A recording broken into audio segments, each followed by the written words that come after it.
ఈరోజు అల్లూరి సీతారామరాజు జిల్లా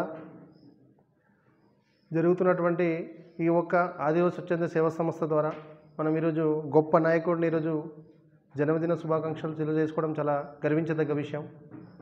దానిలో భాగంగా ఈరోజు నిజంగా మహనీయుడు, గొప్ప సంఘ సంస్కర్త, ఈ దేశాన్ని ప్రాణత్యాగం చేసినటువంటి గొప్ప నాయకుడిగా మనమే కాకుండా దేశమంతా గర్వించదగ్గ విషయంగా ఈరోజు మనం భావిస్తున్నాం. అటువంటి నాయకుడు ఈరోజు జన్మదినం జరుపుకోవడం చాలా సంతోషకరమైన విషయం, చాలా గొప్ప విషయంగా భావించాలి. ఈరోజు మనమంతా కూడా ఈ స్వచ్ఛంద సేవా సంస్థ చింతపల్లి ఆఫీస్ నుండి ఈరోజు మహనీయుడికి ఘన నివాళులు అర్పించే కార్యక్రమం మనం తీసుకున్నాం.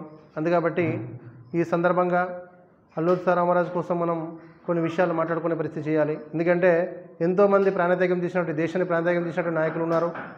దాంతో భాగంగా గొప్ప నాయకుడిగా మన ప్రాంతంలో తిరిగి మన ప్రాంతంలో పోరాటం చేసి ఉద్యమాలు చేసి ఈరోజు దేశంలోని ఉండే గర్వించదగ్గ నాయకుడిగా మనం భావించాలి. అందుకాబట్టి ఈ యొక్క నాయకుడిని మనం చాలా గొప్పగా మనం చెప్పుకునే దినంగా భావించాలి. అందుకాబట్టి అల్లూరి సీతారామరాజు జిల్లా 1897 జూలై 4న విశాఖ జిల్లా పాంట్రాయి గ్రామంలో జన్మించి తండ్రి గారు వెంకటరామరాజు గారు, తల్లి లక్ష్మీదేవి గారు గర్భంలో జన్మించి ఈరోజు నిజంగా దేశాన్ని గర్వించదగ్గ నాయకుడిగా ఎదిగి మన ప్రాంతంలోనే, ఎక్కడో కాదు మన ప్రాంతంలోనే చింతపల్లి ప్రాంతంలో కానీ, విశాఖ జిల్లా ప్రాంతం ఏజెన్సీ ప్రాంతాలు కానీ, గోదావరి జిల్లాలు తూర్పుగోదావరి, పశ్చిమ గోదావరి ప్రాంతాల్లో కానీ పూర్తిగా బ్రిటిష్ కాలంలోని పోరాట యోగంలో భాగంగా ఆ రోజు దాదాపు 1922 నుండి 1924 సంవత్సరాల కాలంలో పోరాటం చేసిన దినాలు మనం చూసేమంతా కూడా.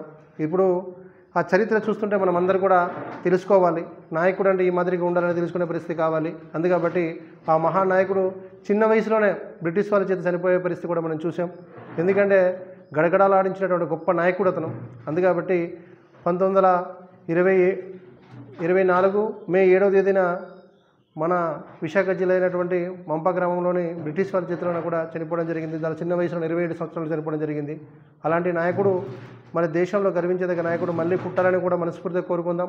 అందుకబట్టి అతని స్ఫూర్తి ఎప్పుడు మనకు ఉండాలి. అదే మాదిరిగా మన జిల్లాలో కూడా, మన విశాఖ ఏజెన్సీలో కూడా మనకి ఆ పేరు ఏదైతే గత జిల్లాలో మారిపోయే పరిస్థితికి వచ్చినప్పుడు నిజంగా అల్లూరి సీతారామరాజు జిల్లా అనేది పెట్టడం అనేది చాలా గొప్ప విషయంగా భావించాలి మనం. అందుకబట్టి మన జిల్లావే ఆ పేరు. అలాంటప్పుడు ఇలాంటి నాయకుడు మనకు ఉండడం అంత గొప్ప విషయం.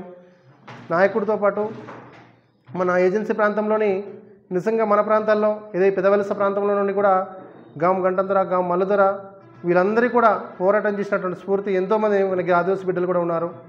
దాంతోపాటు మరి కామయ్య కానీ వీళ్ళంతా కూడా పోరాటం చేసినటువంటి నాయకులు, బోనంగి పండుపడలు కానీ వీళ్ళందరూ కూడా పోరాటం చేసిన నాయకులు ఎంతోమంది ఉన్నారు. అలాంటి ఆదర్శమైనటువంటి స్ఫూర్తిని తీసుకొని మనమంతా కూడా ఈరోజు నెక్స్ట్ భావితరాలకి ఎవరైతే మన యంగ్స్టర్స్, డైనామిక్ ఉన్నటువంటి కుర్రలు ఎవరైతే ఉన్నారో వాళ్ళు కూడా ఇలాంటి స్ఫూర్తి తీసుకొని ముందుకు వెళ్ళే పరిస్థితి కావాలని కూడా మనస్ఫూర్తిగా కోరుతూ ఈ సంస్థ ద్వారా మనం ఈరోజు గణనలు నేర్పించే విధంగా మనం ఉన్నాం.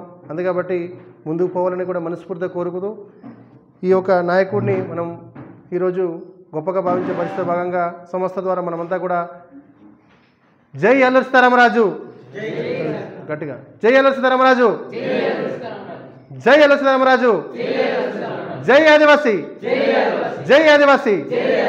Okay sir.